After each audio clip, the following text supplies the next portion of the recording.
Bienvenue sur Budget Chéri, le podcast qui parle d'argent, de thunes, de pognon de manière simple, décontractée et fun. Je m'appelle Delphine Pinon, je ne suis ni banquière ni comptable. C'est la passion qui m'a rendue experte des sujets d'argent et plus spécifiquement de sa gestion au quotidien. Tous les 15 jours, je dévoile avec mes invités une facette de l'argent. On parle aussi bien de budget et de notre rapport à l'argent que de placements financiers pour notre épargne. À travers cette multitude de témoignages personnels, chacun y trouvera ce dont il a besoin pour son propre budget chéri.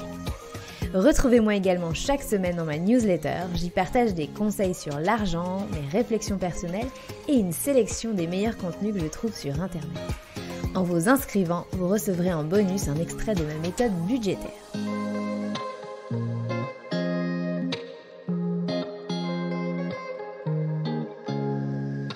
Aujourd'hui, on plonge dans le monde de l'occasion pour utiliser l'expression qu'utilise mon invité, Pascal Poulain.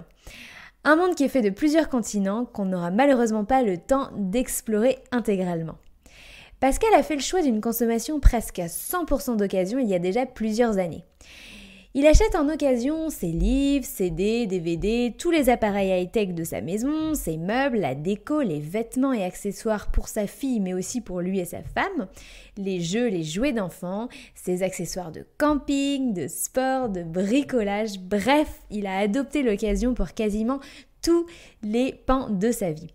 À l'origine, c'était un choix économique plutôt contraint, qui est devenu au fil du temps un premier choix de consommation en total alignement avec ses valeurs.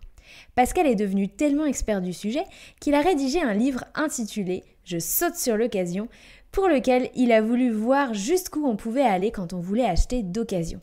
Il en a tiré plus de 200 pages de conseils et astuces pour naviguer dans ce monde de l'occasion qu'il maîtrise sur le bout des doigts. Vous pouvez d'ailleurs télécharger gratuitement un extrait de son livre en suivant le lien qui est en description de l'épisode et également sur le site budget-chéri.com. Depuis plus d'une décennie, l'occasion connaît un engouement massif qui gagne peu à peu tous les secteurs de l'industrie avec de plus en plus de plateformes spécialisées qui apparaissent. C'est un marché qui représente 7 milliards d'euros en France. 60% des Français ont acheté en seconde main en 2019, en comparaison à 2005 où il n'était que 17%.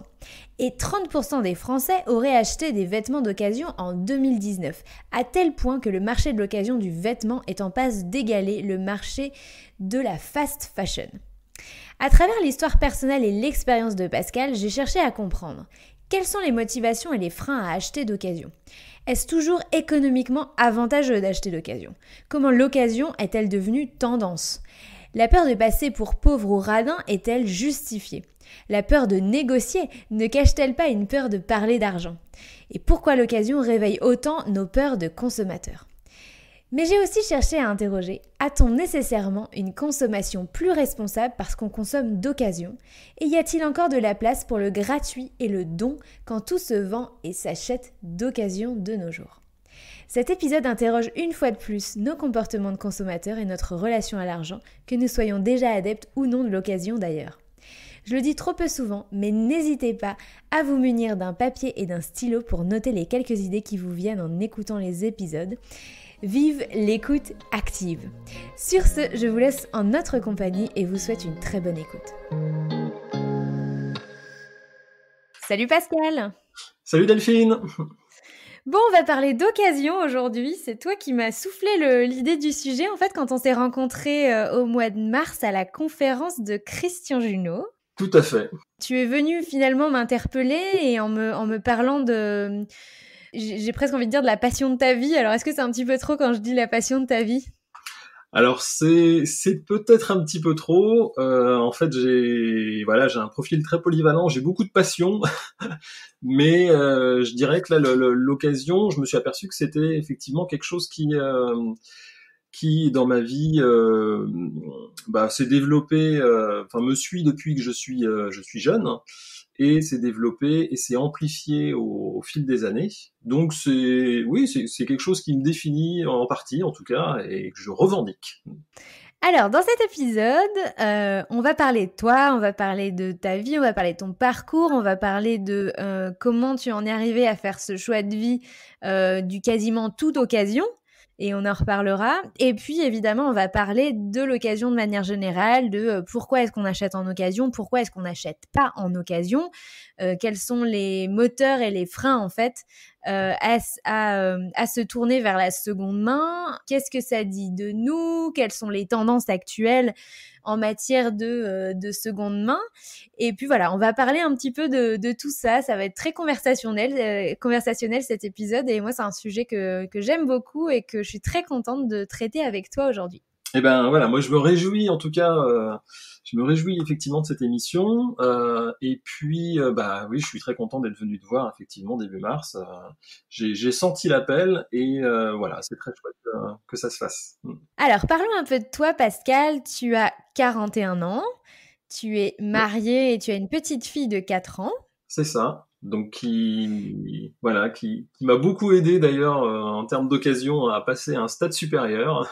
On en reparlera, mais alors, c'est vrai que puériculture et le monde de l'occasion, ça fait plutôt bon ménage, hein. Ça fait très très bon ménage à plein de niveaux différents. C'est un gros sujet, je pense qu'on en reparlera complètement tout à l'heure parce qu'effectivement, voilà, il y aurait beaucoup de choses à dire sur cette association. Du coup, tu habites vers Angers et alors quand je t'ai demandé où est-ce que tu habites, c'est drôle parce qu'une des premières choses que tu m'as dit, c'est j'habite à 5 minutes d'une ressourcerie. Comme, comme si c'était...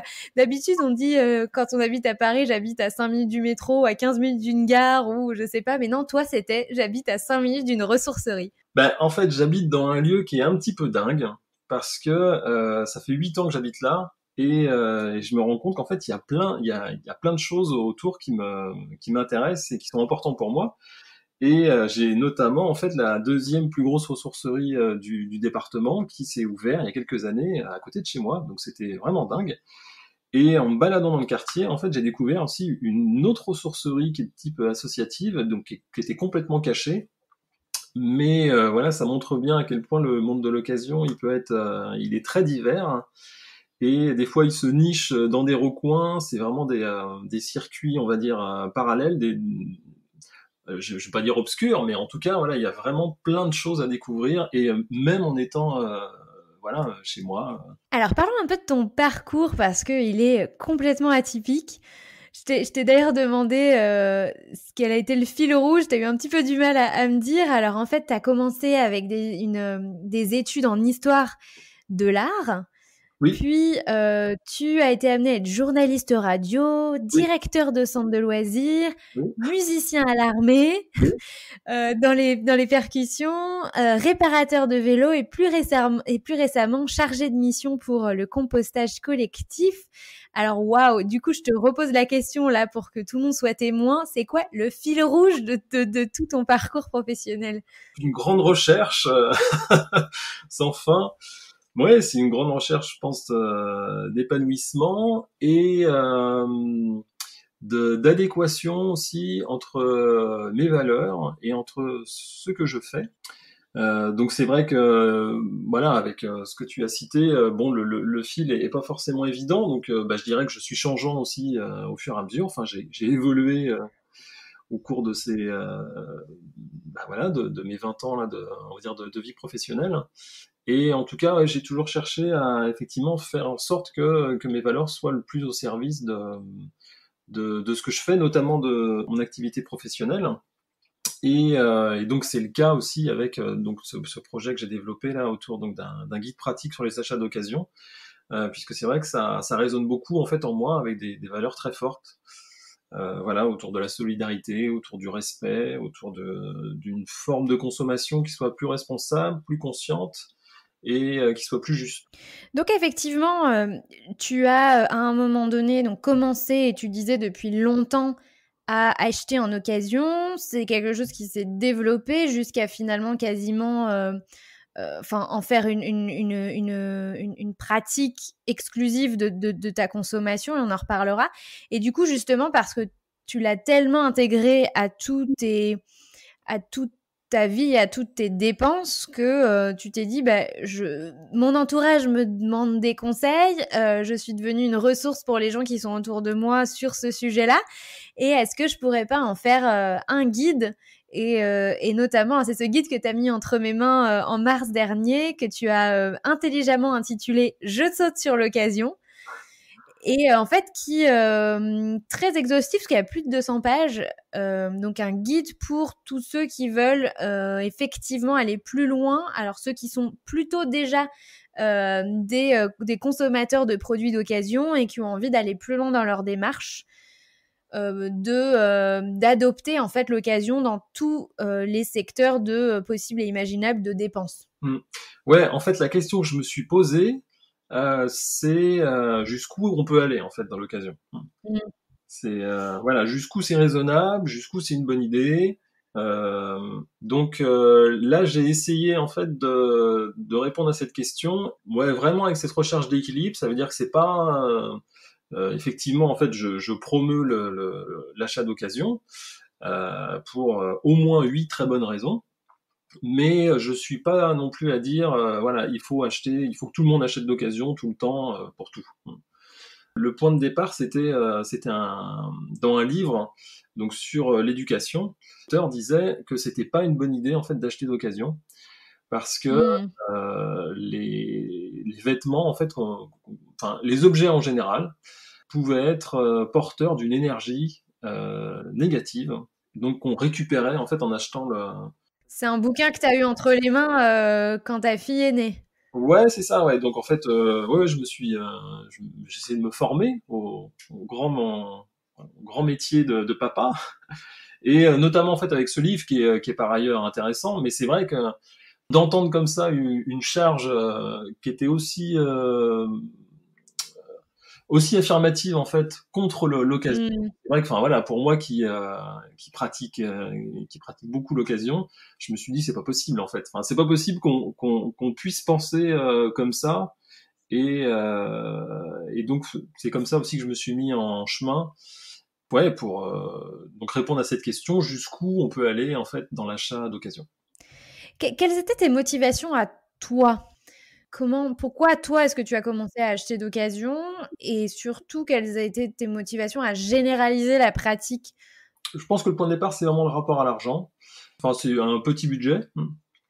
Donc, la question c'est voilà, c'est comment est-ce qu'on fait en fait avec un petit budget pour s'équiper en général, en fait, pour s'habiller, pour acheter des meubles, des choses comme ça. Hein. Donc ça, je dirais que c'est une quand même des motivations importantes. Alors voilà, qui s'est comment dire imposée. Et derrière, donc je parlais de valeur en fait tout à l'heure. Hein.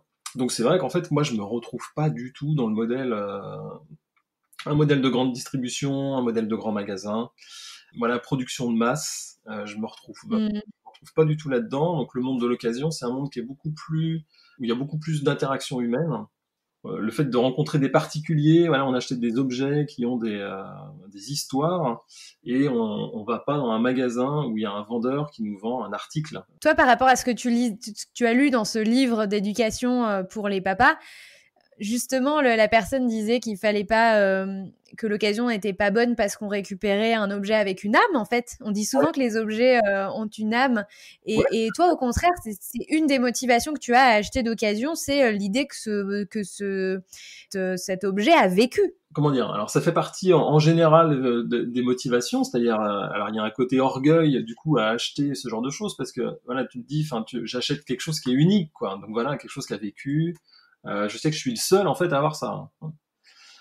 Et voilà. Et les autres raisons, en fait, c'est vraiment l'aspect santé, l'aspect environnement, donc qui sont bon là où vraiment c'est sans appel, enfin notamment sur la santé, où les arguments en faveur de l'occasion en fait sont massifs, puisque que ça soit les vêtements, que ça soit des meubles, en fait en les achetant neufs, en fait c'est des objets qui sont pollués, et donc qui vont émettre soit des composés organiques volatiles dans le cas des meubles, ou dans certains vêtements, hein, bien sûr c'est pas le cas de tous, mais en tout cas dans quand même plein de vêtements en bas de gamme, il y a des perturbateurs endocriniens.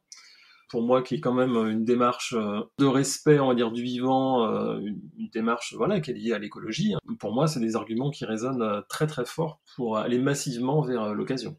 Je n'avais jamais fait ce lien entre l'occasion, l'objet qui a vécu, qui a eu le temps, du coup, comme tu dis, de se débarrasser de ses particules, et la santé. Enfin, j'avais vraiment jamais fait ce lien. En fait, le problème, c'est quoi? C'est que effectivement, les choses, elles sont pas aussi simples que ça. C'est-à-dire que il y a bien sûr en fait des objets, des choses. Enfin, je sais pas. Je pense à des choses en plomb, par exemple. Tu vois, je sais pas, sur les soldats de Mm. plomb, les trucs comme ça. Hein.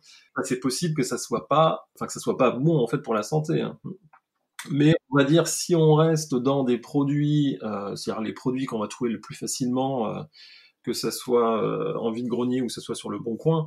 Donc ça veut dire des produits courants voilà, qui datent de 10-15 ans. Bah là, effectivement, je sais pas, dans le cadre des meubles, par exemple, il y a des articles hein, donc, qui renvoient à des études qui disent, bah voilà, on a trouvé 31 substances toxiques dans des meubles, et qui étaient des meubles neufs.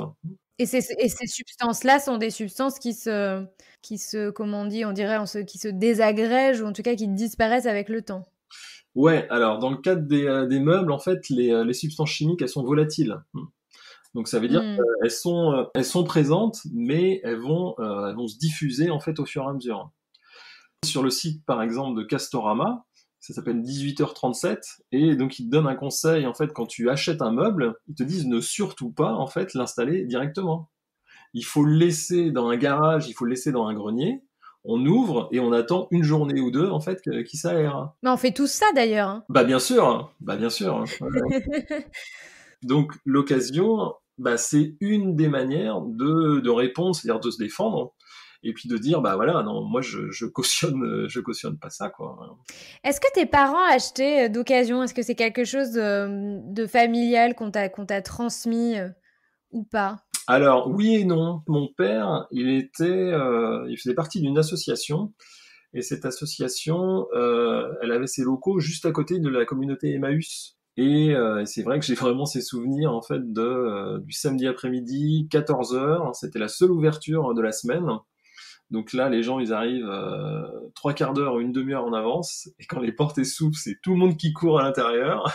Mais cela dit, mes parents n'achetaient pas d'occasion, et ils achetaient plutôt du neuf et plutôt du bas de gamme. Donc si je comprends bien, tu viens d'un milieu social plutôt modeste. Ouais, Et donc tu as grandi dans les années 80 principalement. Moi, j'ai probablement la même histoire à raconter que toi, dans le sens où mes parents me disent encore aujourd'hui, nous à l'époque, quand moi et ma sœur, on était petits dans les années 80, effectivement, c'était pas particulièrement bien vu d'acheter en seconde main. Il y avait vraiment cette idée que la seconde main, l'occasion, c'était pour les nécessiteux, quoi. ouais, ouais, tout à fait. Ouais.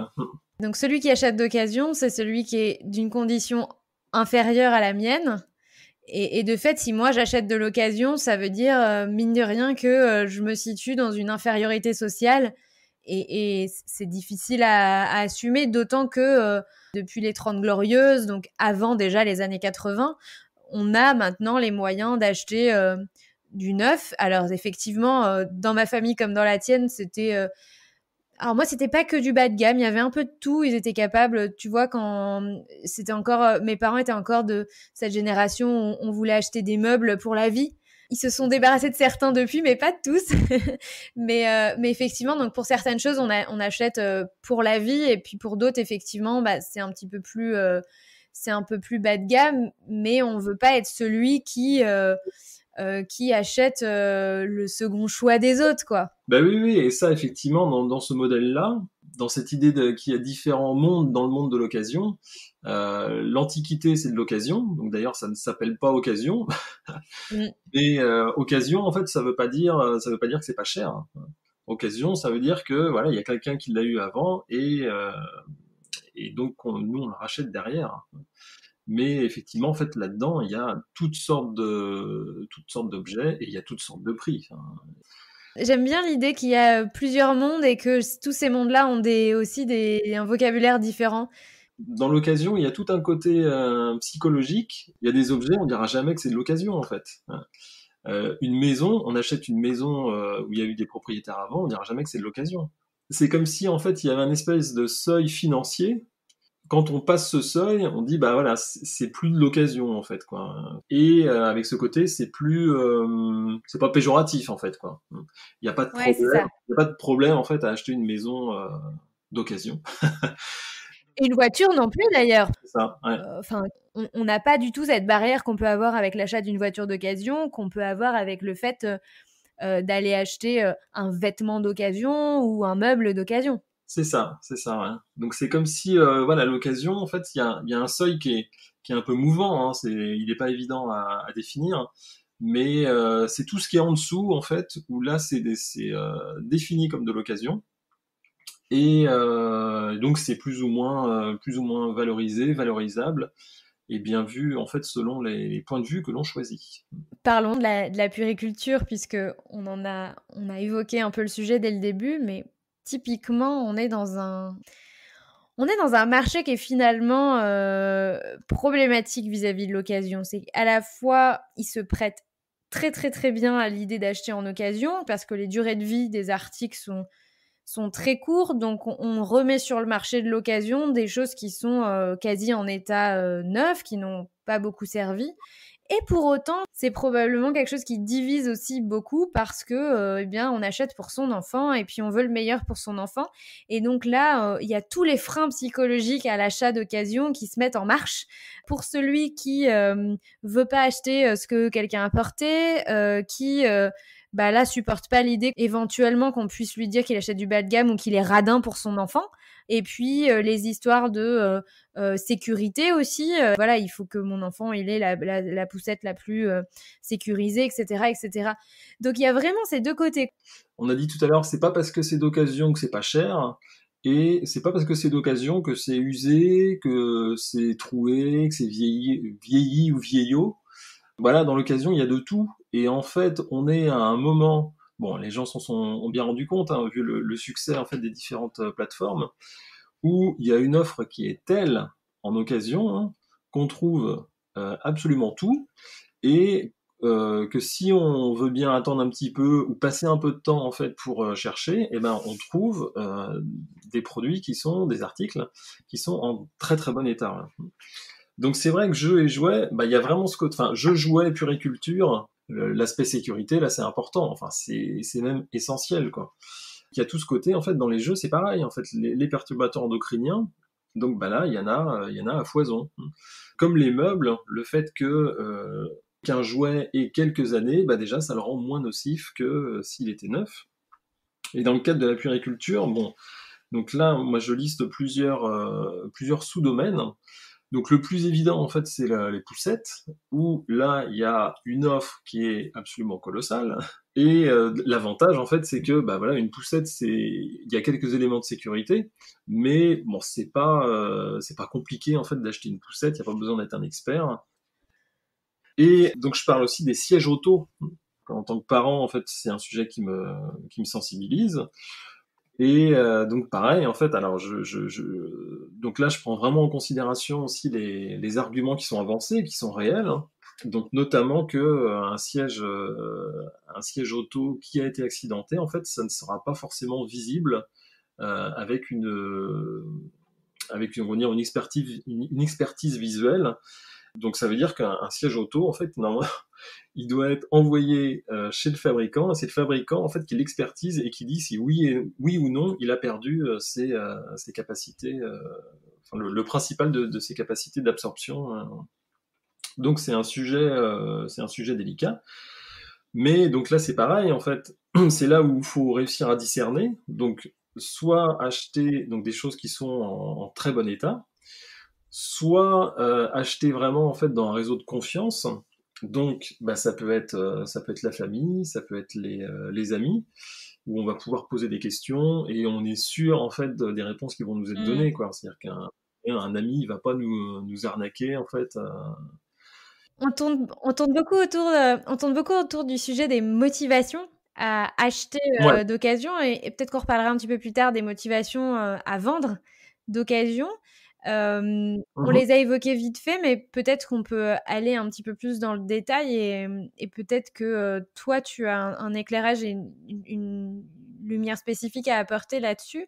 évidemment, le premier motif, et toi tu l'as dit, c'est les raisons économiques. Faire des économies, c'est le motif numéro 1 d'achat d'occasion, clairement. En fait, par rapport à la motivation argent, il y a deux profils. Il y a un profil, on va dire, qui est, on va dire ça poliment, on va dire sensibilité à la dépense. Mmh. On va, on va essayer de dépenser le moins possible. En fait, il y a un modèle, oui, son case, avec 7 grandes typologies en fait d'acheteurs et donc derrière de grandes motivations. Le son case, c'est ça? Son case, c'est un acronyme. Alors le S, c'est pour la sécurité. Ok. Donc j'ai comme motivation en fait, quand je fais un achat, d'être rassuré et de prendre le moins de risques possible. Ok. Voilà, je ne veux pas me mettre en danger, je veux acheter des choses qui sont sûres, je veux une garantie. Donc les gens qui sont archi-sécurité, effectivement, c'est des gens qui vont être difficiles à convaincre et qui n'iront pas ou peu dans les achats d'occasion. Moi, j'ai pas comme motivation, comme motif principal la Ouais. sécurité. Donc, comment dire? Enfin, je comprends le mécanisme, mais voilà, Mais ça te parle pas. ça me parle pas. Bah, en fait, pour moi, un des problèmes avec ce motif de sécurité, hein, c'est que c'est sans fin, en fait. C'est-à-dire que il y a toujours moyen de se poser des questions et de chercher encore plus de sécurité. Donc en fait, effectivement, ça peut être sur la qualité de ce qu'on achète, ça peut être sur les garanties qui sont liées, ça peut être sur les conditions d'utilisation, ça veut dire qu'on veut savoir tout de comment ça s'utilise, il nous faut toutes les notices, il faut quelqu'un qui nous explique. Mmh. Ça peut être sécurité concernant la provenance en fait. Si c'est de l'occasion, bah oui, mais ça vient d'où en fait? Est-ce que la personne elle va pas essayer de me mentir? Est-ce que c'est pas volé? Est-ce que ça n'a pas été Contrefait. voilà? Est-ce que c'est pas de la contrefaçon hein? Ouais. Et puis la sécurité, c'est sur la transaction aussi. Il va falloir que je paye. Alors cette personne, je la connais pas en fait. Elle est sur le bon coin. Est-ce que c'est son vrai nom? Est-ce que voilà, est-ce qu'elle va pas m'arnaquer? Est-ce qu'elle va pas me voler? Est-ce qu'elle va pas Tout ça, c'est des questions légitimes. Ouais. Donc ça, c'est le S de son case, c'est le premier S de ton modèle son case dont tu parles. Voilà, c'est ça. Hein, Ok. alors le O, donc la deuxième lettre, c'est l'orgueil. Donc quelqu'un qui, quand il achète quelque chose, bah, en fait, qu'il en ait conscience ou pas, hein, lui, en fait, il a envie que ça lui donne une bonne image de lui-même. Mmh. Il a envie d'être fier, il a envie, voilà, que ça lui donne de l'estime, et il peut avoir envie de se sentir au-dessus du panier. Hein. Ce qui est pas incompatible avec l'occasion, parce que on peut très bien retrouver ce sentiment d'orgueil. Alors, c'est vrai que acheter d'occasion, c'est presque devenu tendance, et il y a toujours cette petite prime, j'ai envie de dire, de satisfaction à celui qui a réussi à dénicher la bonne affaire. La bonne affaire, c'est le bel article acheté le moins cher possible, quoi. Bah oui, oui, oui. Donc ça peut être un motif d'orgueil d'être en fait le meilleur dénicheur d'occasion de son entourage. Eh ben ouais ouais en fait donc l'orgueil effectivement ça peut être d'acheter des choses très chères hein, quand on a beaucoup d'argent et de dire voilà je me paye les plus beaux objets mais effectivement dans le monde de l'occasion il y a un vrai orgueil à se dire ah ben voilà moi je l'ai trouvé à pas cher ce que d'autres ils achètent Mmh. plus cher donc là il y a de l'orgueil aussi par rapport à ça le fait d'avoir effectivement déniché la bonne affaire et ouais, de se sentir, bah voilà, ça permet de se sentir au-dessus du panier, quoi. Mmh. Et du coup, alors, le reste du modèle, ça donne quoi? Donc on est sur, le N. Donc le N, c'est la nouveauté. Donc OK. des gens pour qui le motif d'achat, c'est d'avoir le dernier truc high-tech. Enfin, bon, c'est souvent, voilà, on va dire, c'est souvent high-tech, effectivement, les dernières choses qui vont sortir. Donc en tout cas, c'est le nouveau, c'est être à la page. Donc quand on veut acheter nouveau, on n'est pas vraiment porté sur la seconde main, quoi. Alors, moi, en fait, moi, je distingue deux choses. Mmh. C'est-à-dire, je distingue le besoin de changement. Donc, où ça, en fait, bah, c'est tout à fait OK avec le monde de l'occasion. Ça veut Mmh. dire que ça peut être une nouveauté pour soi. Tout à fait, ouais, tu raison. Donc, c'est pas incompatible, en fait. C'est pas incompatible avec l'occasion. Sauf si, par nouveauté, en fait, il y a le fait d'être le premier.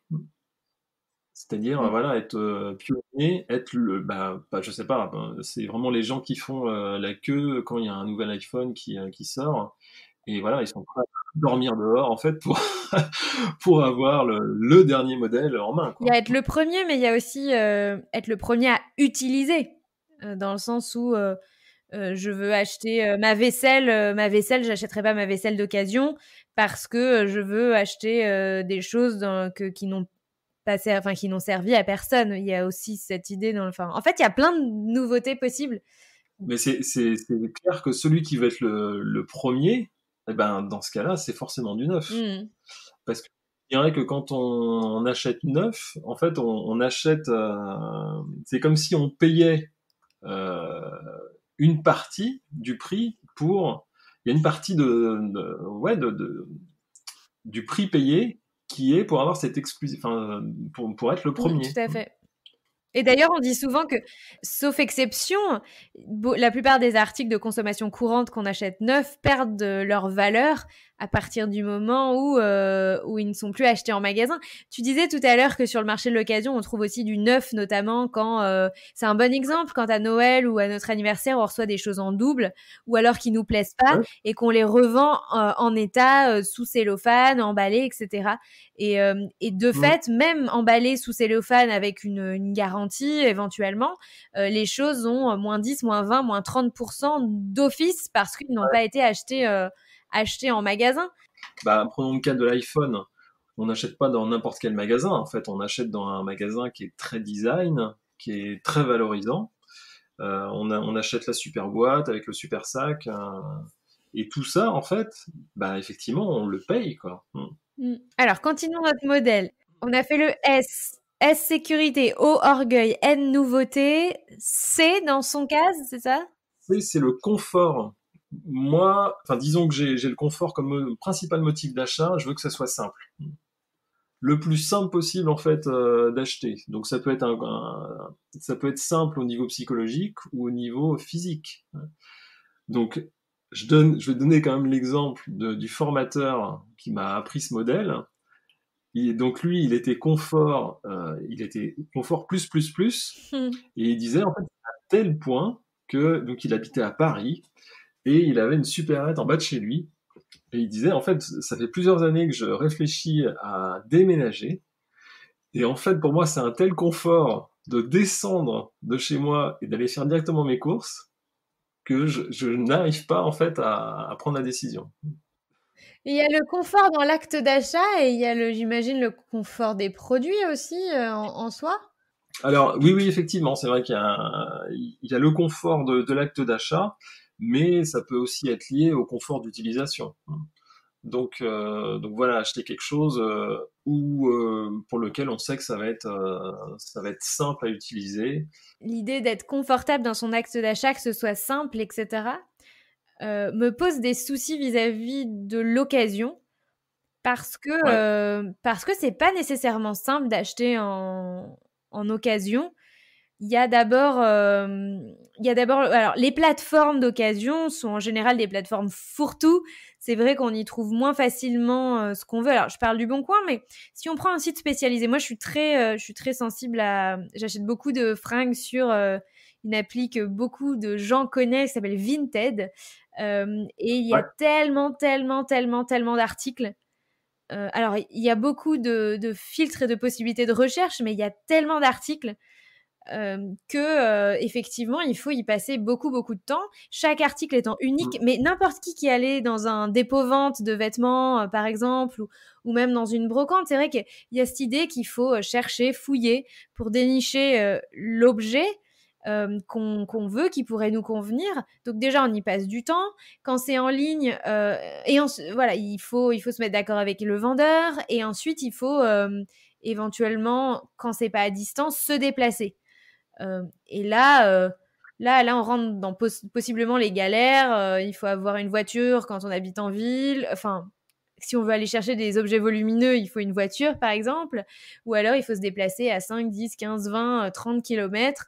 Ça nous prend 1 heure, 2 heures de notre temps.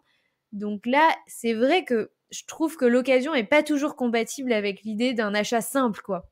Ouais, ouais, tout à fait, ouais. Tout à fait. C'est vrai que moi, dans mon positionnement et puis, comment dire, dans ce que je préconise, c'est un équilibre. Donc, ça veut dire que faire en sorte que ça soit, que l'acte d'achat, il reste simple, enfin le plus simple possible, et effectivement que ça prenne pas trop de temps. Alors, dans le cadre des vêtements, le fait d'aller dans des comment ça s'appelle, dans des bourses aux vêtements, dans des voilà, dans des endroits en fait où alors il y en a quelques-unes qui existent, enfin qui sont itinérantes et donc qui existent. Alors c'est principalement à Paris, mais ça se déplace aussi en région. Hein.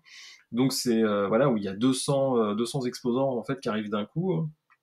Donc là, on va dire c'est quelque chose, enfin c'est efficace parce que effectivement on y va, on trouve, on essaye, on voit tout de suite en fait si ça nous va ou pas, et puis on repart avec quoi. Hmm. Donc ça, c'est des modèles, je pense, qui vont vraiment se généraliser parce que voilà, on sait qu'on va trouver des vêtements. Alors souvent en plus, on trouve des vêtements de comment dire de marque. On trouve pas des vêtements, on trouve pas du H&M par exemple ou des choses comme ça. C'est assez restrictif. Donc on sait qu'on va avoir la quantité, on sait qu'on va avoir la qualité. Et donc là, en fait, il y a quelque chose d'efficace. Je trouve que le facteur temps est probablement un frein assez important pour beaucoup de gens pour acheter en occasion. C'est l'idée que ça prend du temps et que du coup, j'ai l'impression qu'à un moment donné, il y a un arbitrage à faire entre combien me coûte mon temps. Et Ouais. je prends un exemple parce que c'est probablement le plus caricatural, mais je vais acheter un meuble ou quelque chose d'encombrant, un frigo par exemple. Prenons l'exemple d'un frigo. Je vais acheter un frigo Mm. d'occasion. Nécessairement, il y a la problématique de... Alors, je vais même prendre un exemple encore plus caricatural. Je vais acheter un frigo à Paris et Mm. je n'ai pas de véhicule. Ouais. Donc, ça veut dire qu'il faut que je trouve un véhicule d'un ami qu'on me prête qui soit de taille suffisante ou alors que je loue un camion. Ensuite, il faut que je me rende à l'endroit où est le frigo, que je le déménage, que lui fasse descendre les étages. Imaginons, il n'y a pas d'ascenseur. Ensuite, il faut que je le ramène chez moi, etc. Globalement, on a le coût de la location du camion si on doit louer le camion, mais globalement, on y passe la demi-journée. Et on peut clairement se poser la question, est-ce que mon temps, ma demi-journée a plus de valeur que l'économie que je fais en achetant un Mm. frigo d'occasion? Et là, je trouve que je ne sais pas si les auditeurs qui m'écoutent ont ce réflexe-là je pense que pour chaque article qu'ils veulent acheter, ils se posent la question, est-ce que ça vaut le coup ou pas en termes de temps, en termes d'équivalent de temps. Il n'y a pas que l'argent, en fait. Il y Mm. a vraiment un facteur temps qui est important, je pense, dans la décision d'acheter ou pas en occasion. Je sais pas ce que t'en penses, toi. Oui, oui, tout à fait. Hein. Tout à fait. Bah, c'est un peu ce que je disais tout à l'heure, c'est-à-dire que quelqu'un qui est militant, à un moment, il se pose même plus la question, il se dit bah oui, oui, occasion, occasion, occasion, quitte à faire des choses effectivement qui défient un peu le bon sens, parce que c'est vrai que voilà, ça peut être finalement engageant au niveau financier et au niveau temps d'une manière qui est pas forcément raisonnable. Euh, alors, il y a plusieurs choses. En fait, il y a donc effectivement qu'est-ce qu'on a comme motif. Et c'est vrai que pour moi, dans l'achat d'occasion, si on a un motif santé, en fait, on peut y passer du temps. Hein. Mmh. Et les gens, ils y passent du temps, en fait, quoi. Ça veut dire que voilà, passer du temps à trouver un bon siège auto, bah, moi, je sais que je le fais d'ailleurs. Hein. Il y a des gens qui le font encore pire que moi, hein, mais c'est des heures à chercher sur Internet, donc à faire des comparatifs, des choses comme ça. Hein. Quand il y a une motivation qui est suffisamment forte, on peut y passer du temps. Et du coup, en fait, c'est une autre motivation. C'est plus la motivation du confort. Alors, on est sur. Alors Non. là, c'était éventuellement quand tu parles de santé, on est sur une motivation qui peut être la motivation de sécurité. Mais finalement, Oui. effectivement, l'argument temps, il tombe face à un argument qui est plus fort pour certaines personnes, qui est la responsabilité, les valeurs, la responsabilité environnementale, écologique, l'idée de ne pas toujours consommer du neuf, de réutiliser, de faire fonctionner des circuits courts, et éventuellement peut-être que la santé aussi, acheter des choses qui ne sont plus polluées, peut aussi rentrer dans cette motivation d'achat qui devient plus forte que, économiquement parlant, ce n'est pas forcément un comportement rationnel, encore une fois, économiquement parlant, que d'acheter de l'occasion en fait. C'est ce que tu me dis en fait, c'est que toi ton argument de valeur, il fait qu'à un moment donné, tu comptes plus ton temps et tu as plus un comportement, le fameux homo economicus, qui est normalement prendre toutes ses décisions, de manière ultra rationnelle et en fait non, il existe cet argument qui est le tien en fait, qui est un de tes moteurs d'achat qui est, celui de tes valeurs et notamment de l'empreinte et du type de consommation que tu veux avoir. Alors après, c'est vrai que par rapport au temps, et donc c'est vrai que ça peut se rapporter au motif confort, hein, moi je suis vraiment attentif à respecter le temps que je passe à acheter ou à vendre. Mmh. Et dans ma démarche, en fait, il y a deux types de cas, par exemple, où je peux acheter d'occasion. C'est soit, en fait, j'arrive à anticiper les besoins que j'ai, et donc auquel cas, en fait, voilà, je peux faire quelques recherches, et notamment sur le Bon Coin, me mettre des alertes automatiques. Donc là, j'ai les résultats qui arrivent directement. Donc je dirais que voilà, c'est une recherche qui se fait assez facilement, et donc sans y passer trop de temps. Soit en fait ce dont j'ai besoin est disponible immédiatement ou facilement. Il y a pas longtemps, je voulais m'acheter un sac de sport et je me suis dit bon bah voilà, le sac de sport, je le trouve sur le Bon Coin. Enfin c'est évident, hein. Mmh. Donc j'ai attendu, j'ai dû appeler une personne, ça a pas marché. Et puis la semaine d'après, voilà, il y avait un autre sac qui était disponible à 3 euros et puis c'était à 3 minutes de chez moi. Donc ça, c'est les deux cas en fait où voilà, pour moi, j'achète d'occasion. Si jamais c'est trop compliqué, c'est-à-dire si c'est trop incertain ou s'il faut trop attendre, bah à ce moment-là, voilà, faut basculer vers d'autres modèles. Et par rapport au frigo en fait, de tout à l'heure, il y a plein de structures, hein. On disait que le monde de l'occasion est vraiment varié. Et une des associations en fait les plus importantes, donc Emmaüs c'est la plus connue, mais l'autre après c'est le réseau qui s'appelle Envie. Et eux leur spécialité c'est l'électroménager de seconde main. Mmh. Donc voilà, ils ont un service de livraison notamment. Et c'est là en fait où aussi où le monde de l'occasion a de la ressource et il peut se passer des choses qui ne se passeraient jamais en fait dans le marché, on va dire traditionnel, le marché du neuf, hein. Donc moi j'ai trouvé des témoignages dans ce sens et en fait je l'ai vécu aussi, hein. Bah voilà, on appelle, on dit bah un frigo et tout c'est super, mais j'ai pas de voiture, comment est-ce qu'on peut faire? Ah oui, vous habitez où? Ah bah attendez, j'ai mon beau-frère, machin. Ah bah peut-être qu'il peut vous le déposer. Et voilà, même si ça coûte, il y en a qui peuvent le faire gracieusement, il y en a qui peuvent demander 5 ou 10 euros en plus, mais en tout cas voilà, il y a des arrangements comme ça qui peuvent se faire. Il m'est arrivé exactement la même chose. Parce que tu le dis, j'ai envie de partager cette anecdote. J'ai acheté un meuble sur le Bon Coin. Et quand je suis allée chez le monsieur pour récupérer ce meuble, j'y suis allée vraiment genre la fleur au fusil. J'étais juste persuadée que le truc allait rentrer dans ma petite voiture. Et en fait, j'arrive déjà, le monsieur était sur son perron et de loin, il me dit mais ça passera jamais, mademoiselle. Je fais ah bon, vous êtes sûre? On commence à mesurer, effectivement, ça ne passait pas. Donc je m'étais déplacée pour Ouais. rien parce que c'était à 25 minutes de chez moi. Et du coup, le monsieur il me dit bah c'est dommage parce que j'avais un camion mais je l'ai revendu. Je compte en racheter un dans les 10 prochains jours parce qu'il en avait besoin pour son travail. Et il me dit bah écoutez, je peux vous le livrer en fait. Et moi je lui dis bah si vous êtes prêt à faire ça, ce serait génial. Et effectivement j'ai fait le choix de lui faire confiance. Je lui ai payé la moitié du meuble pour réserver le meuble et je lui ai payé 10 euros pour le dédommager de la livraison.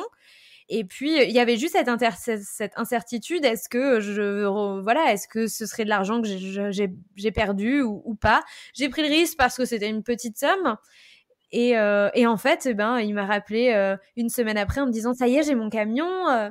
Quand est-ce que vous êtes disponible pour que je vienne vous le livrer? Et puis il me l'a livré et c'était génial et j'étais contente d'avoir fait confiance et ça fait plaisir, ça redonne, j'ai envie de dire, beaucoup d'espoir en l'humanité. Voilà, ça fait plaisir et c'est des rencontres qu'on ferait jamais et c'est vrai que c'est assez chouette de tomber sur ce genre de situation. Bah ouais, en fait, l'essentiel dans une relation, comment dire, dans une transaction, c'est d'avoir confiance en fait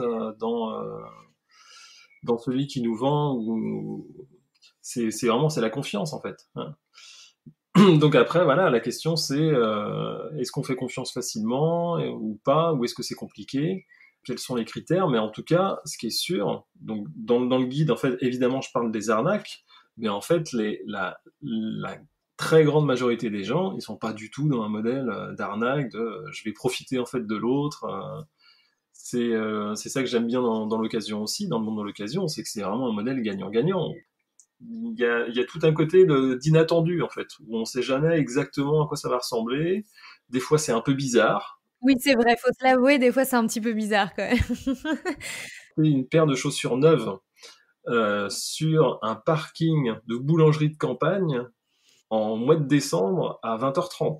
Le mec m'avait pas prévenu que c'était pas chez lui. Enfin bon, c'était surréaliste hein, comme situation. Hein. Mais bon, voilà, c'est une Pourquoi expérience, pas? c'était original, quoi. Mmh. Toutes les transactions, finalement, elles sont uniques. Ce qu'on achète, c'est unique, mais voilà, on le fait d'une manière aussi qui ressemble pas au modèle traditionnel. Et ça, moi, ça me plaît beaucoup. Enfin, il y a quelque chose de très vivant, quoi. Tout à l'heure, tu parlais de l'arnaque et alors, il y a 2 types d'arnaques en fait. Il y a la vraie arnaque, mais moi ce qui m'intéressait plus, c'est l'idée du sentiment d'arnaque et enfin, c'est pas le sentiment d'arnaque, c'est le sentiment d'avoir fait une mauvaise affaire. Et là, on est Ouais, sur déjà donc dans le monde de l'occasion, on négocie, ce qui il y a des gens qui négocient dans le neuf aussi, mais c'est quand même beaucoup plus rare. Sauf pour des biens ouais. comme des biens très chers, quand on achète tout son salon, sa cuisine, quand on achète une voiture, on peut négocier dans le neuf avec son concessionnaire, etc. Mais globalement, le monde de l'occasion est un monde de négociation et tout le monde n'est pas à Mhm. l'aise avec l'idée de négociation. Pourquoi? Parce qu'il faut parler d'argent et donc c'est pas simple. Et il y a un deuxième facteur qui est l'idée qu'on peut se faire avoir et se faire avoir dans le sens où on n'a pas bien réussi à mener la négociation, on a acheté plus cher que ce qu'on aurait pu, on a du coup on a fait une mauvaise affaire ou alors on achète un truc et puis en fait 2 semaines après on voit qu'on trouve un autre article sur le Bon Coin qui est en fait beaucoup moins cher et on se dit bah mince etc etc. Et ça c'est je trouve que c'est assez fort et ça peut aussi il y a des gens qui se disent bah moi je veux même pas rentrer là-dedans. C'est presque comme une pudeur, enfin c'est à la fois une pudeur et une peur de pas y aller quoi parce que c'est comme une mise en danger en quelque sorte. Je sais pas si ça te parle ce que je te dis. Ouais, ouais, je comprends, ouais, je comprends. Alors, bah, c'est vrai que dans le monde de l'occasion, tout est possible. Et donc des fois, en fait, il y a des choses qui sont hallucinantes parce qu'effectivement, il y a des prix qui sont beaucoup trop élevés. Mais ça peut être hallucinant dans l'autre sens où il y a des prix qui sont ridicules, quoi, pour des choses qui sont de qualité. Moi, j'ai acheté pour ma fille une draisienne, donc je cherchais vraiment ce C'est quoi une modèle-là. draisienne? Une draisienne, en fait, c'est avant de faire du vélo. Ah Donc, oui, il y ok, a les deux d'accord. roues, il y a la selle, mais il n'y a pas les pédales. Ok, ouais. Et donc, une draisienne, en fait, comme ça se vend facilement 30-40 euros d'occasion. Mhm. Et là, donc, au bout de ma rue, eh ben, il y a quelqu'un qui la vendait à 5 euros. Pour moi, c'est évident que c'est quelqu'un qui n'est pas intéressé, en fait, par faire de l'argent par ce qu'elle vend. Parce que à 20 euros, je lui aurais acheté pareil. Mhm. Sa motivation, c'est de savoir en fait que son objet, il va avoir une seconde vie et que donc bah voilà, c'est donnant, donc c'est symbolique quoi à ce moment-là de donner 5 euros. Et c'est vrai qu'en tant qu'acheteur, donc là dans le guide, je le détaille pas mal en fait, l'importance de connaître le prix du marché, le prix du marché de l'occasion, qui est pas le prix Argus, pour ne pas avoir cette désagréable impression effectivement de s'être fait rouler. Est-ce que tu as des expériences à nous partager sur le côté de la négociation? C'est-à-dire, moi, ce que je vis en général, c'est que euh, quand la personne me demande un rabais, quand je suis vendeuse, Hum, hein, quand je suis vendeuse, si la personne me demande un rabais à distance, j'ai un peu du mal, mais des fois, j'arrive à dire non, tu vois, à m'en tenir à mon truc. Dès que c'est en face à face, que la personne est venue pour acheter et que sur le moment, elle me demande si vous êtes sûr que c'est votre dernier prix ou vous me feriez pas un petit prix, ou est-ce que si je vous le prends à temps, ça va quand même. Et bah, bizarrement, j'arrive pas à me dire, bah c'est bon, il est là, il va pas repartir de toute façon. Et toujours j'accepte, quoi.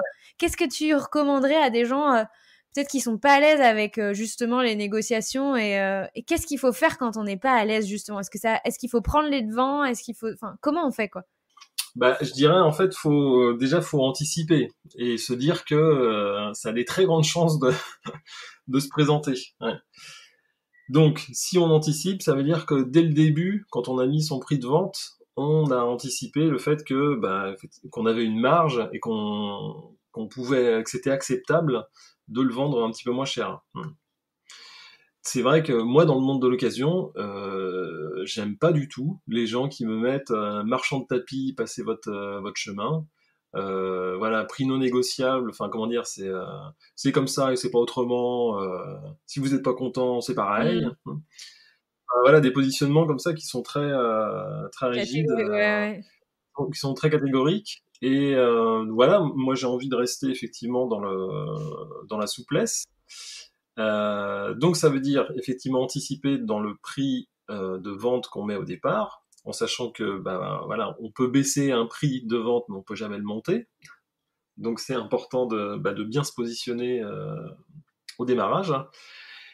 Moi, ça m'est arrivé, donc en tant que vendeur, qu'on négocie à 50% et que je dise ah bah oui, ça me va très bien. Mais pourquoi? C'est parce que c'était un lit parapluie, en l'occurrence, donc un lit pour enfants, dans lequel ma fille a jamais voulu aller. Et en fait, il y a 25 pages de lit parapluie sur le Bon Coin pour mon département. Ouais. Donc t'avais peur que de toute façon ils partent pas.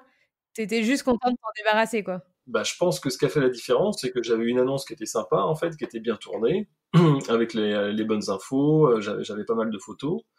Et donc, il y a quand même un acheteur qui est venu me voir au bout de, je sais plus, au bout de 3 mois, en me disant, voilà, moi ça m'intéresse, mais je vous en donne la moitié. J'ai dit, c'est très bien, c'est très bien. Comme ça, vous, vous m'en débarrassez, et puis moi je récupère quand même un peu d'argent.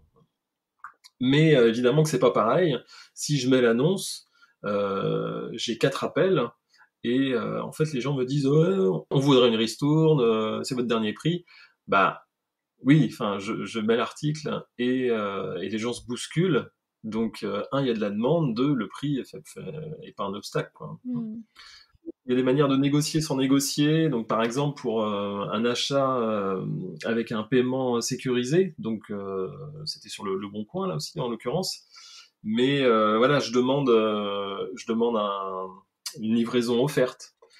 Donc, c'est une manière de négocier. Quand j'ai commencé à acheter en occasion, je ne négociais pas nécessairement parce que je le faisais pas dans la vie. Enfin, je parle de ça il y a des années et des années, comme toi aussi. Puis en fait, quand j'ai commencé à vendre, là, je me suis rendu compte que je crois que quasiment jamais je vendais sans négo. On peut pas faire des affaires toujours quand on est vendeur. Bon, des fois, il faut sacrifier des choses à très bas prix. Pour ceux qui vendent sur Vinted, vous le savez, il y a des tas, des tas et des tas de marques qui se vendent pas à plus de 2 ou 3 euros l'article. Que peu importe l'état d'ailleurs, ça peut être en super bon état. Vous achetez n'importe quel article qui vient de H&M ou de Zara, vous le vendrez rarement plus de 5 euros sur Vinted. Bref, et en fait, ce que je disais, c'est que quand j'ai commencé à mettre en vente des choses, je me suis rendu compte que quasiment personne me les achetait au prix, en fait. C'est une convention de négocier dans l'occasion. Ouais. Et c'est vrai que pour des gens qui n'aiment pas négocier, ça va être vraiment compliqué. C'est-à-dire, soit il faut se poser des questions sur pourquoi j'aime pas négocier, qu'est-ce qui se passe derrière cette rigidité, où j'ai peut-être des croyances à aller questionner, etc. Mais si vous n'êtes pas fermé, au contraire, vous n'êtes peut-être pas les meilleurs en négociation, mais on peut tous s'améliorer. Effectivement, moi, depuis que j'ai compris que tout le monde le faisait, ça a fait sauter un verrou, en fait, chez moi. Et je crois que j'achète jamais sans faire une proposition de prix.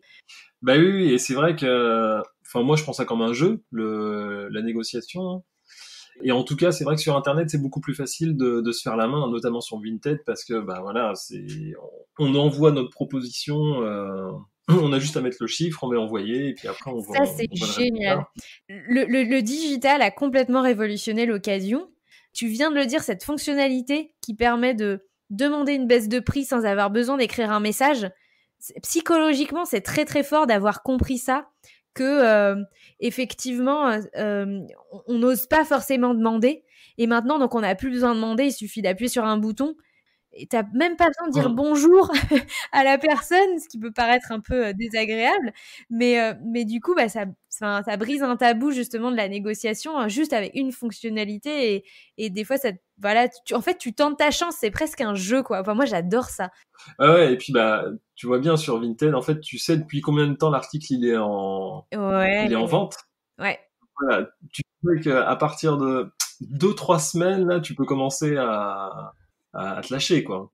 C'est un avantage et un inconvénient parce que quand tu vends, globalement, il y a tellement d'articles sur Vinted que tu sais que si t'as pas vendu dans la semaine, ton article il va passer dans les limbes de Vinted.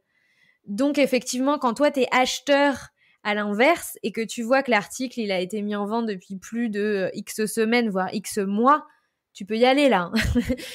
Tout à l'heure, j'ai pas rebondi. Tu disais que il y a de tout. Hein. Il y a du pas très bon état, voire du hors service, jusqu'au quasi neuf ou au neuf. Et justement, dans ton guide, tu le décris un petit peu sur certaines plateformes qui jouent beaucoup de cette idée du comme neuf. Sur toutes les plateformes, on doit décrire l'état du produit. Effectivement, cette idée du comme neuf, elle est un peu largement utilisée, quoi. C'est le cas de Vinted et c'est le cas d'une autre plateforme qui est un petit peu différente dans son genre, qui est Back Market.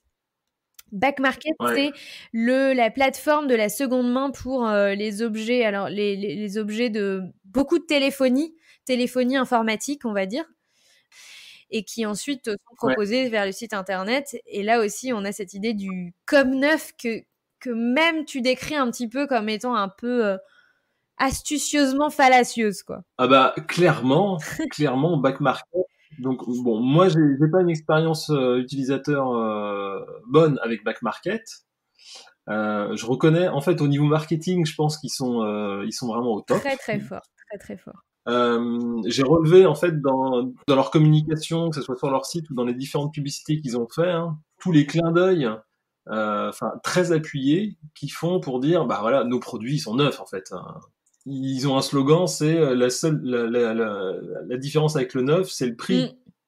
Donc sous-entendu en fait c'est le même produit, c'est exactement pareil, sauf que nous on le vend moins cher.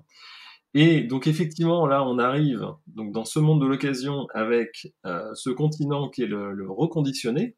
Donc évidemment que dans une démarche écologique, dans une démarche de revente qui existe déjà, de retaper et de donner une seconde vie, bah le reconditionné, c'est très bien. Après, c'est vrai qu'il voilà, au niveau du marketing, par exemple, je trouve que c'est fallacieux. Bah, sur Back Market, on verra jamais. S'il y a un endroit en fait où ils parlent d'objets d'occasion, mais c'est quelque chose en fait qu'ils souhaitent vraiment éviter. C'est-à-dire c'est comme s'ils voulaient prendre tous les bons côtés en fait de l'occasion, tout ce qui est vertueux, donc bah voilà, notamment pour l'environnement, qui est quand même une des grosses thématiques actuellement. Mais il faut pas prendre en fait toute la partie négative dont on a parlé, en fait des freins. Donc on a bien vu la sécurité, bah là Back Market ils sont à fond là-dessus, donc sur les garanties, sur non tout est vérifié de A à Z, donc tout est comme neuf. Et en fait le problème c'est quoi c'est que comme neuf ça veut dire quoi? Ça veut dire que en fait à un moment ils ont mis des choses neuves, ils ont pu changer les pièces, donc effectivement la pièce elle est neuve, mais ça veut pas dire que c'est neuf à hauteur de la qualité de l'appareil initial. Ouais. Donc dans le cas d'un iPhone par exemple, donc moi j'ai eu le problème avec un iPhone, enfin ma femme a un iPhone reconditionné, donc on va dire c'est neuf, ou c'est comme neuf. Bah ouais, sauf que en fait tout ce qui est neuf dans l'iPhone, déjà on sait pas ce qui a été changé, donc ça c'est quand même un gros problème. Et donc c'est neuf, mais c'est de moindre qualité. Voilà, c'est jamais de meilleure qualité. Et c'est quasiment jamais de qualité équivalente. Dans le guide, ouais, juste pour dire par rapport aux smartphones et aux iPhones, en fait, je cite le cas donc d'une entreprise qui est en France, qui s'est spécialisé là-dedans et en fait qui est très clair en fait là-dessus sur ce qu'elle fait, hein. Et donc qui a vraiment une très très bonne démarche, je trouve, ça s'appelle Rimed. Et ça pour moi c'est voilà, c'est exemplaire en fait de positionnement. Mais voilà, ils sont très clairs sur leur démarche, sur ce qui change, enfin tout est transparent. Quand tu dis que Back Market, c'est intéressant l'idée que Back Market veut prendre le meilleur de l'occasion et voilà, le meilleur de l'occasion et pas tout ce qu'il y a de moins sexy en fait dans l'occasion. Alors, on en revient finalement à l'idée du début, c'est l'idée que ce qu'il y a de moins de sexy, c'est le fait qu'on puisse paraître pauvre ou radin en achetant l'occasion, alors qu'à l'inverse, tous les aspects sympas, c'est être celui qui fait la bonne affaire, donc être astucieux, être Ouais, malin, être écologique ou soucieux de l'environnement, etc. ouais, Donc tout ça, c'est les valeurs positives. Mais par contre, l'idée qu'on puisse penser que, en fait, qu'on s'associe soi-même en tant que valeur à du bas de gamme, ça, c'est vraiment quand on s'identifie à sa consommation, c'est-à-dire, bah, moi, je ne veux consommer que des choses qui sont qui sont équivalents au niveau auquel je situe ma propre valeur personnelle, si tu veux. Et du coup, effectivement, finalement, on n'a pas trop parlé de cette idée de paraître pauvre, paraître radin, qui sont quand même des freins énormes et en fait, c'est le frein majeur au-delà du temps, de la perte de temps, etc. C'est le frein majeur à tous les gens qui aujourd'hui n'osent pas ou n'osent pas généraliser leur achat d'occasion, quoi. bah, en tout cas, c'est un gros frein. Dans le cadre de Back Market, je pense ce qu'ils ont très bien identifié, c'est le besoin de sécurité. Donc là, vraiment, ils y ont été à fond, à fond, à fond. Et par rapport à la crainte, ouais, de paraître pauvre, bah effectivement, là, il y a vraiment, il y a un truc de fond et comment dire, de développement personnel Ouais. par rapport à sa consommation et par rapport à la manière dont on se représente, hein. Puisque effectivement, on n'est pas ce qu'on achète. En fait, ce qu'on achète, ça reflète la valeur qu'on se donne. Donc ça veut dire que si on achète que du bas de gamme, enfin voilà, qu'est-ce que ça veut dire quoi aussi? Est-ce que ça veut dire que un moment qu'on mérite Mm. pas ou enfin d'avoir quelque chose voilà, moi si je pense à mon père par exemple, je sais qu'il pouvait acheter 20 cutters bas de gamme et en fait ils ont tous cassé les uns après les autres quoi, hein. Et ben voilà, moi je sais que du coup je préfère acheter un gros cutter qui fonctionne bien en fait et que je vais garder 10 ans. Ce qu'on achète, ça ne nous définit pas non plus, ça ne nous définit pas stricto sensu, hein. Et donc c'est pas parce que j'achète, donc c'est vrai que dans le cadre de paraître pauvre et donc avec l'occasion, bah là en fait il y a vraiment des dynamiques qui sont hyper intéressantes, où on voit en fait des gens qui n'ont pas forcément les moyens, mais qui vont tout faire pour acheter des signes extérieurs de Mm. richesse avec des trucs, bah, enfin, on peut acheter une contrefaçon, je sais pas, d'un sac Vuitton ou des choses comme ça, Mhm. hein. Donc, on veut absolument, en fait, paraître, voilà, donner le change et dire, bah voilà, vous voyez, j'ai quelque chose de valeur, donc du coup, j'ai de la valeur. Alors que financièrement, en fait, on n'a pas les moyens. Et à l'opposé, en fait, on peut avoir des gens qui sont millionnaires ou multimillionnaires. Donc là, je donne un exemple à ce sujet, hein. C'était dans un reportage et en fait c'est un multimillionnaire au loto, il a gagné 27 millions et on le voit dans une maison qu'il achète en Bretagne et il a acheté un canapé d'occasion. Un truc qui est, bon, moi que je trouve moche, mais les journalistes se disent mais bah, comment ça se fait en fait. Vous avez les moyens et tout, hein. Voilà, vous avez une belle maison et dit bah ouais mais en fait voilà c'était juste ce dont j'avais besoin. J'avais pas besoin de plus, hein. Donc ça veut dire qu'à un moment, il achète pas un signe extérieur en fait de richesse. Il achète pas en fait de la valeur perçue. Il achète juste ce dont il a besoin. Et effectivement, il ne s'identifie pas du tout à acheter quelque chose à acheter du second choix ou acheter quelque chose qui n'a pas de valeur quoi. Enfin, il achète juste ce dont il a besoin. Ouais.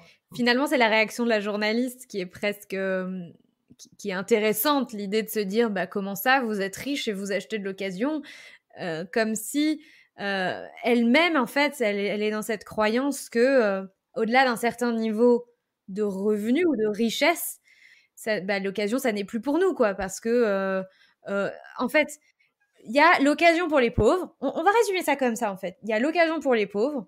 Il y a l'occasion pour Ils n'ont pas le la choix. classe moyenne qui a le choix et pour lequel c'est smart. C'est malin parce que c'est à la fois écologique, c'est un peu bobo tendance, ça permet quand même de faire des économies. Donc voilà, il y a les pauvres qui n'ont pas le choix, il y a la classe moyenne pour qui c'est smart, puis il y a les riches pour qui c'est une absurdité, quoi. Mmh. C'est-à-dire que quand on a effectivement les moyens financiers, on a le choix et on a le choix de faire tous les choix. Et l'occasion, ça reste un choix parce que effectivement, on l'a vu, que ça soit au niveau de la santé, au niveau de l'environnement. Enfin, c'est un choix qui implique vraiment des choses Oui, importantes, mais c'est quoi. marrant, regarde, comme tu dis, on parle de seconde main d'occasion. En fait, c'est un second choix. Et c'est drôle, tu te dis, quand on a les moyens, on a le choix. Et intrinsèquement, l'occasion est dans une croyance vraiment largement partagée et populaire, l'occasion, c'est le second choix. Comme si on avait le choix, justement, on prendrait forcément le premier choix qui est le neuf. Ce qui a introduit une cassure dans cette façon de penser, c'est un motif supérieur de consommation qui est la Oui, responsabilité, l'écologie, oui. l'environnement et des valeurs de réemploi, etc. Si ça, c'était pas plus important finalement, eh bien, l'occasion resterait le deuxième choix. Et donc, quand on a le choix financièrement, eh ben, on n'achète pas le deuxième choix, on achète le premier choix. Ouais, ouais, non, mais c'est un sujet où il y a plein de tiroirs en fait à ouvrir un petit peu partout, hein. Et c'est vrai que voilà, ça dit beaucoup de choses effectivement de notre psychologie, de notre rapport à l'argent.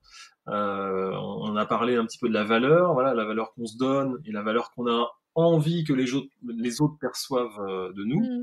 Et puis bah ça dit beaucoup de choses, oui, de la société, hein. Et en fait, c'est vrai qu'actuellement, en fait, bah, là, on est dans une société où on croule littéralement en fait sous les objets, sous les marchandises.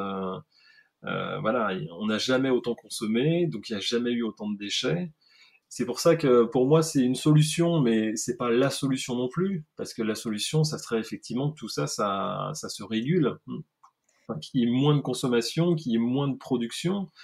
Dans le cadre des vêtements, par exemple, enfin, voilà, on arrive à des choses mais complètement dingues. C'est-à-dire qu'il y a, chez H&M, c'est une dizaine de collections par an, et chez Zara, c'est plus de 20, hein.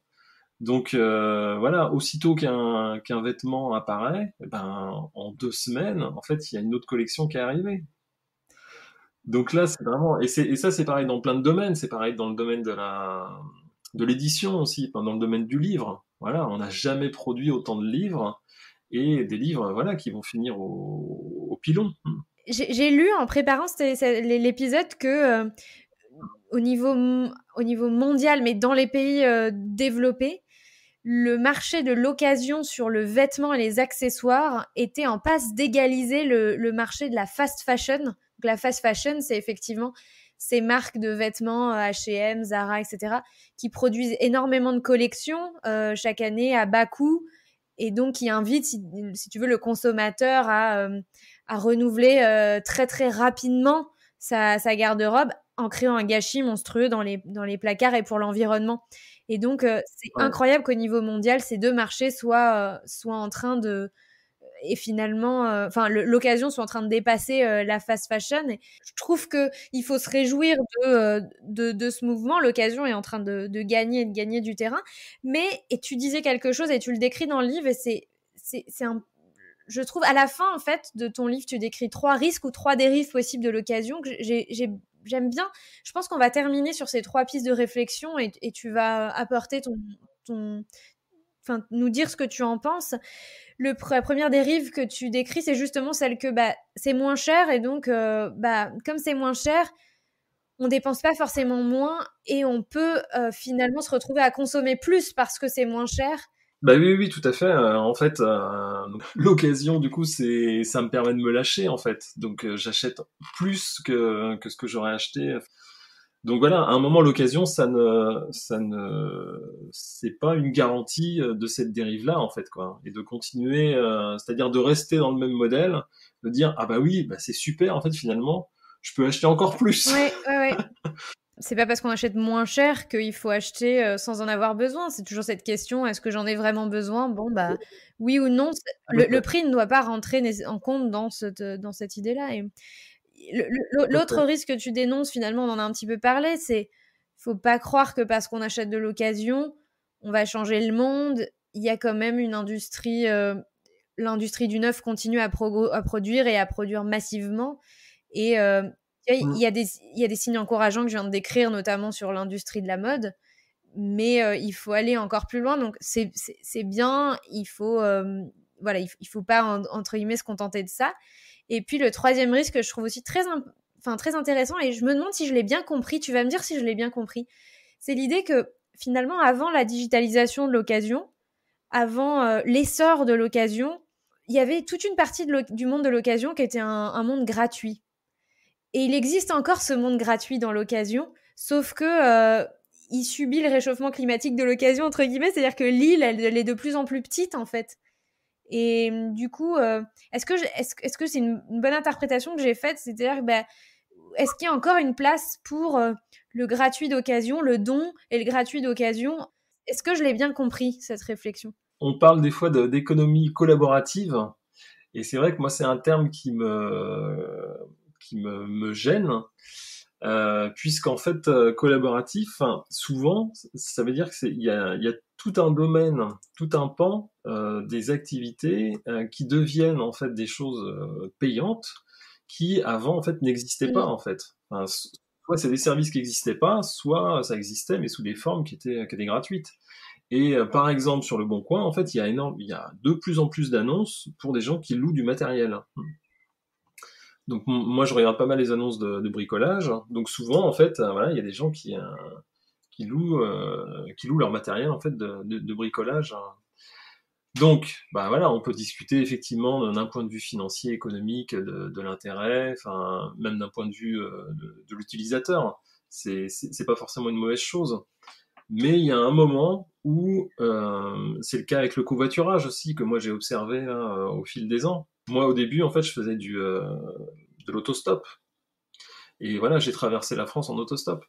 Après donc c'est passé au covoiturage donc qui était gratuit et donc maintenant c'est du covoiturage qui est payant. Et en fait le problème c'est que donc là je me base sur un livre de Dan Ariely qui est un chercheur en économie comportementale aux États-Unis, et en fait, il dit il y a les normes de la société, donc il y a des choses qui se font dans la société et qui peuvent se faire en fait, enfin, voilà, avec des notions d'entraide, de solidarité, qui sont dans le domaine de l'échange et qui sont non marchands. Et puis il y a tout le domaine en fait du marché, donc de ce qui se vend, ce qui s'achète. Donc ce domaine-là, en fait, du marché, il prend de plus en plus de place. Et le problème, c'est qu'à un moment, il remplace et il détruit en fait les normes sociales. C'est une piste, on va dire, de réflexion que je lance, de dire attention en fait à ce que ça ne détruise pas trop non plus, voilà, des structures, enfin voilà, qui sont gratuites quoi. Et le simple fait de voilà, bah, de prêter quelque chose à son voisin, par exemple, ou ouais, ou de prêter des affaires. Moi, par exemple, les vêtements de ma fille, c'est beaucoup du prêt en fait. C'est des amis me l'ont prêté. Je vais te poser une dernière question que je pose aussi souvent aux invités, qui est si tu pouvais t'adresser directement aux auditeurs, enfin là tu peux finalement indirectement t'adresser aux auditeurs, quelles questions tu aurais envie de leur poser pour les faire réfléchir eux? Alors, c'est une bonne question. Euh, bah, la première question, c'est est-ce que vous achetez d'occasion? Mhm. La deuxième question, c'est dans les motifs d'achat, en fait, dans quoi est-ce que vous vous êtes reconnu et qu'est-ce qui vous freine à plus acheter d'occasion? Parfait. Et ça me fait une bonne transition avec ton guide. Alors donc tu as rédigé tout un guide que tu as encore une fois brillamment intitulé Je saute sur l'occasion. Tu as gentiment accepté de mettre un extrait disponible en téléchargement donc sur le site de Budget Chéri. Je mettrai tous les coordonnées dans la Oui, description de l'épisode. Ce qui est intéressant, ouais, c'est ouais. qu'on retrouve donc dans ce guide tous les sites par domaine et donc tu références je crois qu'une trentaine de domaines dans lesquels on peut acheter de l'occasion, avec tous les sites sur lesquels on peut acheter, des conseils ultra précis sur les choses à avoir en tête, les bons conseils et les moins bons conseils, avec des choses un peu insolites, notamment l'idée qu'on puisse acheter en occasion des lunettes, du carton, Ouais. du linge de maison, des articles de mariage. Voilà, c'est des choses qu'on voit un petit peu moins. Mais donc concrètement, pour tous ceux qui ont envie de découvrir le monde de l'occasion ou qui ont envie de généraliser leurs achats d'occasion en prenant, en suivant tous les conseils que tu as donnés, n'hésitez pas à télécharger ce guide qui est rempli de bonnes astuces et puis de bon sens, j'ai envie de dire, pour quiconque s'intéresse un petit peu au monde de l'occasion. Voilà. Je te remercie, Pascal, d'avoir passé ce temps avec moi, avec nous, d'avoir partagé ta vie et ton expérience de ce domaine-là, de la consommation de second choix, de seconde main. Merci beaucoup. Moi, c'était un premier choix de venir sur mon budget. Merci encore et je te dis à très bientôt. Et pour les auditeurs, je vous dis à dans 2 semaines. Ciao, bye bye. Merci à toi qui est arrivé jusque-là. Si cet épisode t'a passionné, j'imagine que ça mérite bien un commentaire 5 étoiles sur Apple Podcast. Comme à chaque fin d'épisode, j'aime vous demander quelles actions concrètes vous avez envie de prendre. Est-ce que tu as envie d'acheter d'occasion davantage ? Est-ce que tu as identifié des freins à l'achat et peut-être même des croyances limitantes que tu es prêt à faire voler en éclats ? Donne-toi une action concrète à faire dans la semaine et raconte-la moi par email à l'adresse delphine@budget-chéri.com. Tu peux également la raconter publiquement dans un commentaire sur Apple Podcast. À ce propos, j'ai récemment reçu l'email de Marc-Antoine, un auditeur qui se décrit comme faisant partie de la majorité silencieuse, qui écoute le podcast assidûment, mais également qui prend des actions concrètes dans sa vie. Son témoignage était extrêmement touchant. Et donc si toi aussi tu fais partie de cette majorité silencieuse qui écoute mais qui agit également, n'hésite pas à faire comme lui et à m'écrire pour me partager ton histoire. Sinon, je vous retrouve tous dans 15 jours pour un nouvel épisode et d'ici là, prenez soin de vos finances. À très vite, ciao, bye bye.